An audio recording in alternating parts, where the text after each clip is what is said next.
Today, like then, people are living with all types of serpents in their lives. In its most developed form, living with snakes is a calling. In its most widespread, a fascination. The well-known Eva Cernick, here with Ka Constrictor, broke down early barriers for belly dancers with snakes, as well as created several mythical serpent dances. Tatsina has been dancing with snakes for 30 years. Her troupe, Good Vibrations, is known for its inventive full-stage productions. Here they are interacting with Ka, a very large boa constrictor.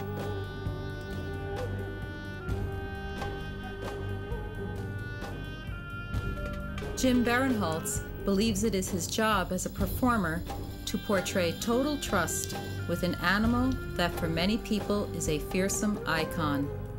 His dances have become a vehicle for teaching about how we fear what we do not understand. He has also learned the 108 positions in the dance of Shiva. There are almost as many reasons for keeping serpents as there are responses to serpents.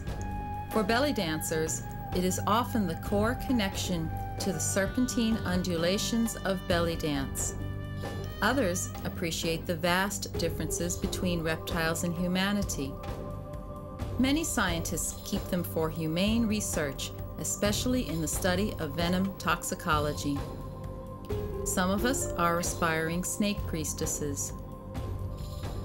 There are more of us who live, work, and study snakes located in my resource pages. Those who want to be found can be found. Many of us prefer privacy. Leima Kathleen Graham is an ordained snake priestess in the Fellowship of Isis and the Temple of Isis. With a blessing from her high priestess, she founded the Isis of the Snakes Iseum and has been ordaining legal snake priestesses. Many, but not all of the snakes in these photos are from the boa and python species. Some of the dancers here have adopted the boa constrictors born into my family of snakes. Other dancers live in Europe. All of us adore our slithery, strong, and powerful companions. Jimmy Two Feathers was my first and only snake mentor. He gave it to me straight up mystery school style. Quote, "Stop thinking like a human and start thinking like a snake." End quote. One of the easiest ways to do that is to be with children before they learn how to tell time. For they, like snakes, are fully alive in the power of the moment. Kids act instinctively and intuitively and are still fully integrated with their inner serpent, their body wisdom. They teach me almost as much about my snakes as my snakes do. Interspersed with the kids' photos are photos of folks who have returned to do deeper work with the serpentine archetypal image and the archetypes in their lives. I believe their photos can speak to you more than anything I can say. Most of the photos are taken after their snake journeys as a memento and anchor to their experience. They recognize that for them, the snake is a powerful resource to accessing their subconscious wisdom or body wisdom, which operates on the cellular instinctual level and is governed by the central nervous system.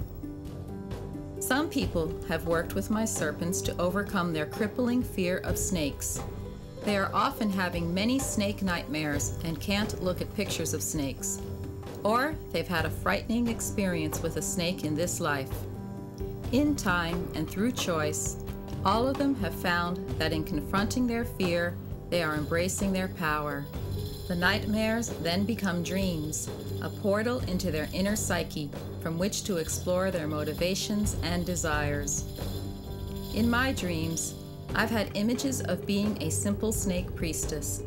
My beloved Mikio has a connection with Dionysus, the god of Bacchanalia.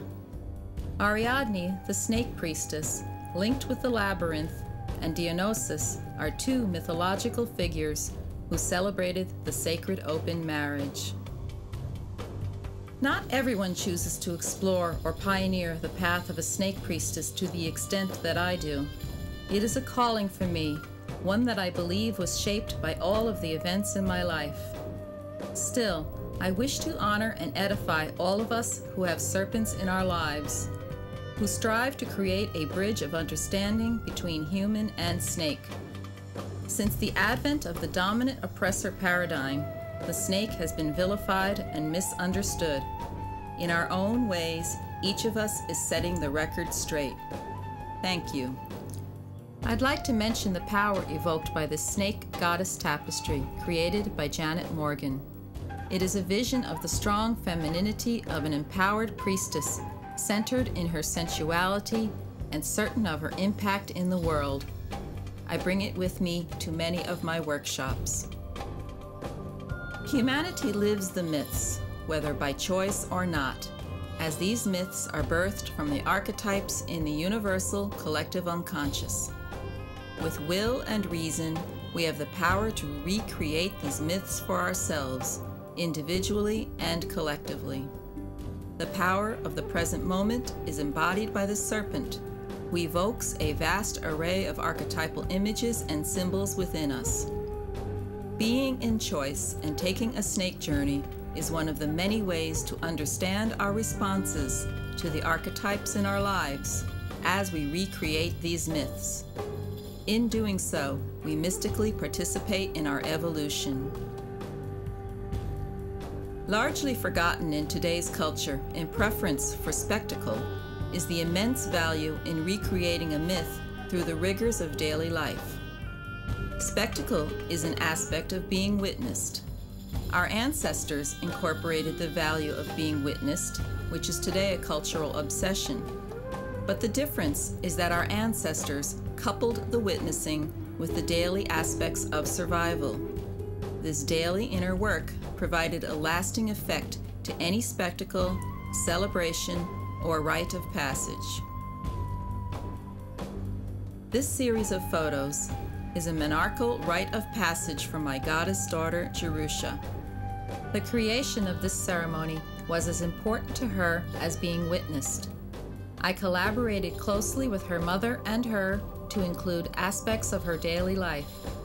Consideration and care for everyone involved was paramount. In addition, I believe Jerusha is an old soul and has the capacity to remain authentic to her personal truth while holding the energy of the collective and being witnessed. Thus, everyone from her maternal grandmother to her peers spoke from their authenticity, a wonderful gift for all of us. It is a great joy of mine to create ceremony with young women who are beginning their menstrual years.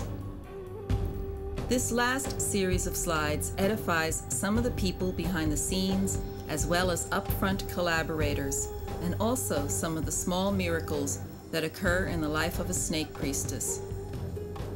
The water my serpent is drinking is from Lissos, an ancient and secluded Asclepian sanctuary on Crete.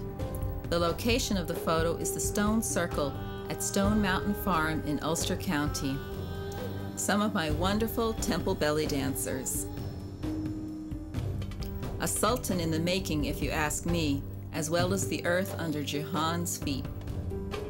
At the debut of Goddess Dance, I knew the costume was snake-proof, but I'm amazed the makeup stayed on.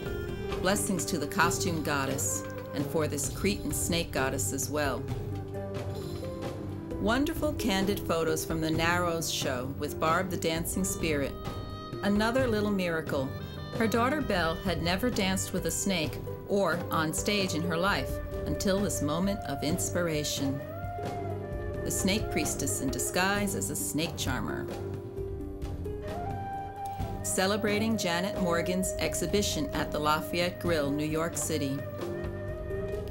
Ariadne and some of the Maenads dancing to Dionysus's musical set at the Base Nymphos Ball. Lady Eliza and myself in our dance piece, Mask. Upcoming in the near future, our new expanded version with other dancers and more snakes. Entertaining the crowds at a Renaissance fair. I just really like the undulating wave the serpent and I created, thanks to Sarah Skinner. Your friendly neighborhood snake priestess, thanks to Omar Bradley for capturing the serpent. In closing, my thanks and gratitude for the people and places whose faith in me and my snakes has made me a better person.